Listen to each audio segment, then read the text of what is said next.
friends, it's Jen Quintana here. I am at Haleakala Healing Garden, back on my home on Maui today. And I am recording this podcast to talk about my recovery from being a Jehovah Witness. And I haven't spoken about it too much in the past because there's a couple different reasons. One is that I don't like to give a lot of energy to something that I don't want to have energy. I think that giving anything energy, whether it's negative or positive, feeds that thing and makes it bigger. So I definitely don't want to have the intention to feed that organization that I left or make it bigger in any way. So that's one thing. So I've not wanted to speak about it. I've also really not had a lot of clarity about how I could speak about it in a way that felt authentic to me until now. I know a lot of other people who left it or have left it recently. They're doing channels where they debunk the teachings or they really unpack all the brainwashing and languaging that's in some of the talks that are now publicly available. And that's just really not what I'm about. I really respect that everybody can believe what they want to believe. And I don't want to spend a lot of time trying to debunk somebody's belief. And if there's somebody that needs help with that, with like critical thinking, I think there's plenty of channels out there doing that. Somebody could find that if they need that help. So that's not really what I'm about or what I wanted to focus on. But it is a big part of my lived experience. My father was an elder. My mother was raised in the religion. My grandmother was raised in the religion. My grandmother's parents joined the religion at the very beginning. So I'm the fourth generation in my family that was raised in this religion, and I'm the first generation in my family to raise children outside of it. It was, we were strict. We went to meetings 3 times a week. We went out in service every weekend. We pioneered on the summer breaks, school breaks. We didn't celebrate holidays or birthdays. It was very strict in our household. My dad died when I was 6 in a tragic accident. And it seemed like a lot of adults in my life at that time felt that it was their responsibility, like their moral responsibility, to make sure that I was raised in the religion the way that he would have wanted us to be raised in the religion. So I had an older half sister that really took that up strongly. And so there was a lot of, we just had a lot of people in our life that were kind of stepping in to parent us in a way after my dad passed and maintaining the culture of the religion in our lives in a very big way. It was a lot of cognitive dissonance for me, for sure. I was in a public school. I had friends at school that were not Jehovah's Witnesses, but I wasn't allowed to hang out with them outside of school. I really didn't participate in any school activities. We weren't allowed to do any kind of team sports. We were discouraged from going to college. So we were really isolated within our community. And definitely free thinking and leaning into your own authenticity was not encouraged. We had those 3 times a week that we would go to meetings at either the Kingdom Hall or a Bible study at someone's house. And then in addition to that, we had a private Bible study with my older sister every week. And in addition to that, we would go to some friend's house, another family who was also very strict, whose father was an elder. And we would prepare, study the Bible in the watchtower at their house to prepare for the upcoming Sunday meeting. So there was just every night it was something. We were very indoctrinated. So it was a big part of my lived experience. And, I started giving talks from the stage at the age of 7. That's where we were assigned certain scriptures and biblical references. And from those scriptures and biblical references, we had to write a 2-way conversation dialogue between us and another person. As women, we were not allowed to speak directly to the congregation. So we would create these dialogues that we would act out on the stage as if we were just random people who met up and were having this conversation about these biblical scriptures and teachings of the Jehovah Witnesses. And it was supposed to be a 5-minute conversation. So we would write it, we would rehearse it, we would perform it on the stage. And that would happen every 3 to 6 months, I would say. And then we would be critiqued publicly on the stage by whoever was running the meeting that night. They would tell us if we didn't project our voice well, or if we didn't make eye contact, or if we didn't, like, they were critiquing our speaking ability in front of the whole congregation. So I still have a little bit of PTSD about that. I remember I took a sermon writing class at a church that I have been attending as an adult, and I was like, I just can't do it. So I had to step away from that. And I didn't really realize how much that had affected me until I went into this class, and I'm like, yeah, I can't do the public speaking thing. But that was a big part of my childhood. Like, everything in my childhood was in this community, part of this community. I had no friends outside of this community. We wore dresses to meetings. We never wore pants. Now I think you can. Things have changed, but I was raised in it, like, kind of, 70s, 80s. And I left it in the early 90s after my son was born. I got married very young because of the religion. And I had a son at age 22. And then right after that, I left. So it was a big part of my experience growing up. It was certainly formative years kind of experience. And for that reason, I have wanted to speak about it a little bit more lately, because how could I deny so much of who I am?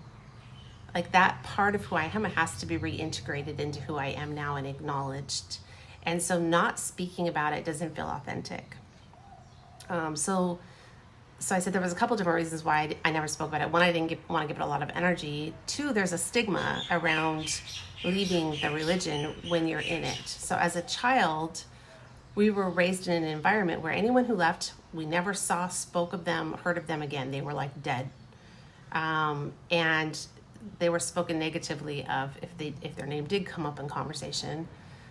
So you definitely didn't want to leave the religion as a child. That was like a death sentence. Your family would never speak to you again. You wouldn't have any of your same friends, and you didn't know anybody outside of it. So it was a closed, like a very tight-knit community, and you definitely didn't want to leave because that's all you had. So there's a stigma about, I found when I left, like, I didn't want people who I knew outside of it, like people I would meet at work or through my son's school. I would start to make friend groups, and I didn't want them to know that I was ever a part of it. Like, I really didn't talk about it. I just wanted to be normal.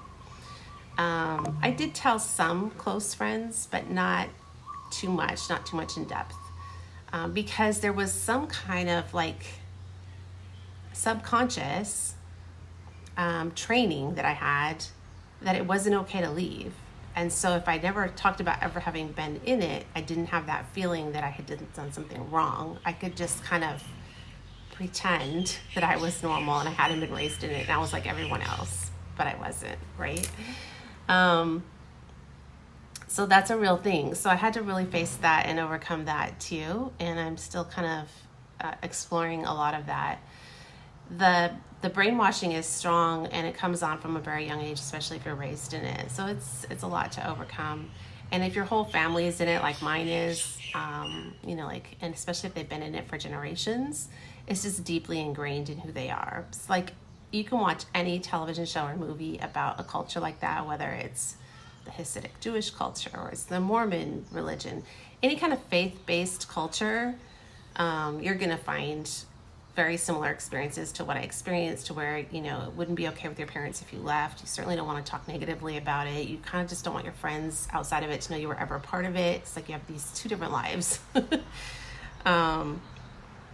But so here I am. I'm like, it is a big part of my lived experience.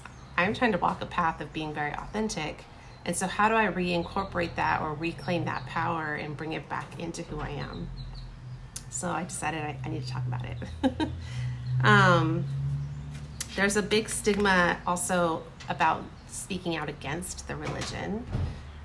They label you as an apostate. You know this from the very beginning, that anybody who speaks out against it is an apostate.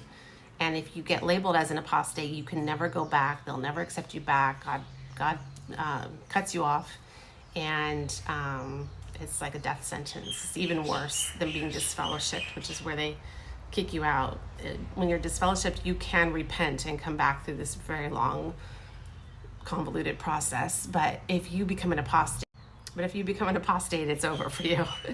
So so you definitely don't want to speak out against it when you first leave, especially if you're kind of just not sure why you want to leave or if you might want to come back. You just kind of are on eggshells a little bit. I remember, I could tell you the first time that I kind of got called an apostate, like, I don't care now. I've been out for so long. I'm in my 50s. Like, I left when I was 22. My sister had died. My older sister had died, and she was a devout Jehovah Witness. She had a life-threatening, she had polio as a child, and then she had a lot of after effects from that. So she breathed with a trach, and she was on a ventilator at night, and so she had a lot of health issues, and she really needed that. Religion was all she had. She really, that was her whole existence, was that belief. But when she passed, we had a memorial service for her in the Kingdom Hall, as is the tradition of that religion. And on that day, everyone that we grew up with, that we knew growing up, came to the memorial service. They always think it's an opportunity when they can get an outsider to a memorial service to like re-indoctrinate you and bring you back into the fold. So they were being really nice to us. And it was so beautiful to see all these people that I grew up with and that I knew and that I loved and that I trusted and that were adults in my life and friends. And it had been so heartbreaking when I left to not be able to reach out and speak to those people anymore,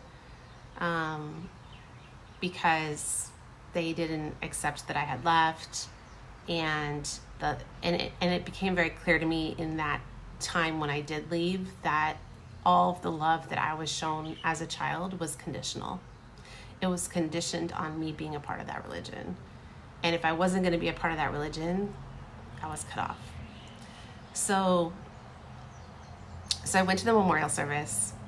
Everyone's being very kind. It was such a lovely time to see some of these adults that had been adults in my life since I was a small child, and they're getting older now. And many of them, were very instrumental in my life. My father was an elder in the church, in the congregation, and he died in a tragic accident when I was 6. So a lot of people in the congregation took it up as their responsibility to help raise me and be a role model for me so that I would be raised in the religion the way that my father would have wanted. They really took it up as their responsibility. And so I looked up to a lot of these people. They were mentors for me. We spent a lot of time together. When I was younger, we would go to meetings, either at the Kingdom Hall or someone's house to study the Bible like 3 times a week. We would have Bible studies. When we weren't on nights that we didn't go to the meetings, and we would also go to another family's house whose father was an elder to study the Watchtower to prepare for the Sunday meeting. So every night of the week we had something related to the religion going on, and a lot of different people from our congregation were involved in those activities. We didn't have any school friends. We didn't go to people's houses after school. We didn't have birthday parties. We didn't celebrate holidays. We didn't participate in school sports. We were discouraged from going to college. So we were really in this kind of protected environment, and my parents and my family were really strict about it. So all that's to say is that so I go to the memorial service. Afterwards, we all go out to eat, which is very typical in that religious culture. Is they would go out to eat a lot after meetings or after service, which is going knocking on doors. And we were out at lunch, and somebody brings up at the table like, "Oh, I think so-and-so is an apostate." And they looked directly at me. This is a person I knew my whole life. They looked directly at me and they said, "But you would know where they hang out, right?" And I was like, what are you talking about? Like, the whole apostate thing is such like a fake news thing. Like, it's not like people who leave the religion are in some kind of Elks Club where we go and wear funny hats and have secret handshakes and talk about how to debunk the religion. Like, that's what they must imagine that it's about. Like there's a secret society club that we're all hanging out.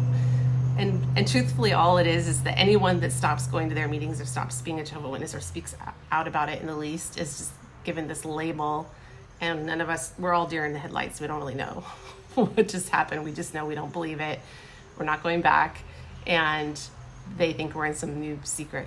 and we're organizing or something, which is, I mean, maybe some are, but very far and few between.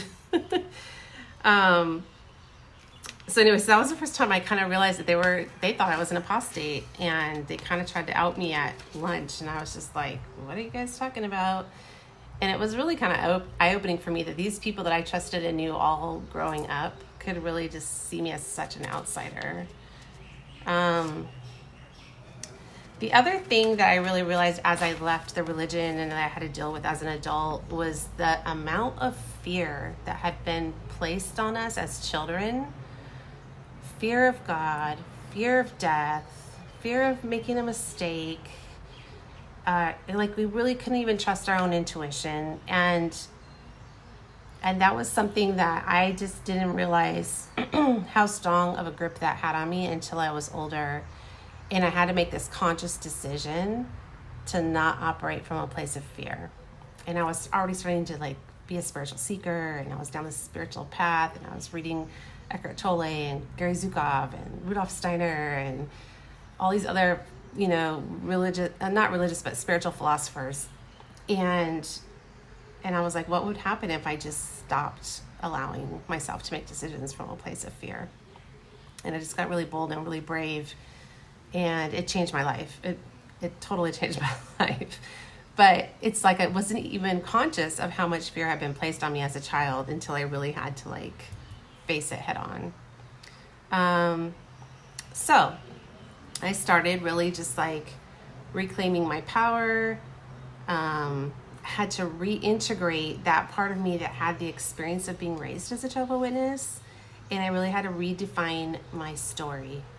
And so I remember coming to this moment where I was like, here I am, I'm a very spiritual person. I've studied all these esoteric and spiritual philosophies. I've taken Western religious thought in college.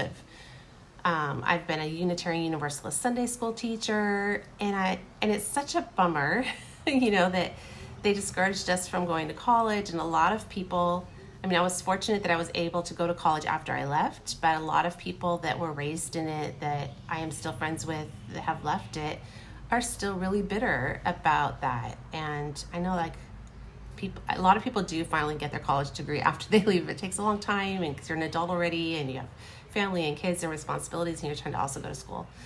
But then I had this moment of realizing that we were enrolled in the Kingdom Ministry School. I was enrolled at the age of 7. And that is a school where you are expected to go knocking on doors and preaching to people. You have to report your hours every single month. You are trying to start Bible studies with people. You are also given an assignment every 3 to 6 months where you would prepare a conversation, like you would prepare it like a dialogue between two people. You're given some scriptures and biblical content. From those scriptures and biblical content, you need to have a dialogue between another person where you cover that information and you present it as like a skit on the stage at the congregation. And then at the end of the skit, you are the person who's in charge of the meeting that night critiques you. And they give you different things that you are working on, whether it's protecting your voice or there was all kinds of, like, how you dressed, how you presented yourself, how you used hand gestures, so many things about it. It was like a public speaking course, basically, and you were preparing the material and covering it, and then you were critiqued in front of the entire congregation. It was so overwhelming. I still have a lot of PTSD about public speaking from that experience. I didn't really realize that I did until I took this class, and I was like, oh, I can't do this. It really affected me. Anyways, so in redefining my story, I realized like I had this massive religious experience. We read the Bible front and back. We memorized all the names of the books of the Bible. We had Bible study 2-3 times a week. We went to 5 meetings a week, 2 on Sunday, 2 on Friday night, 1 on Tuesday night. And then we also did study in between. When I was reading Eckhart Tolle's A New Earth, it was such a profound experience for me because I knew all the scriptures that were quoted in his book, but he was quoting them from a but he was quoting them from a metaphorical perspective. And it was so great that I knew all these scriptures because I knew exactly what the context was and what he was talking about, what he was referencing it. And then I was able to see all of these scriptures in a very different kind of metaphorical way.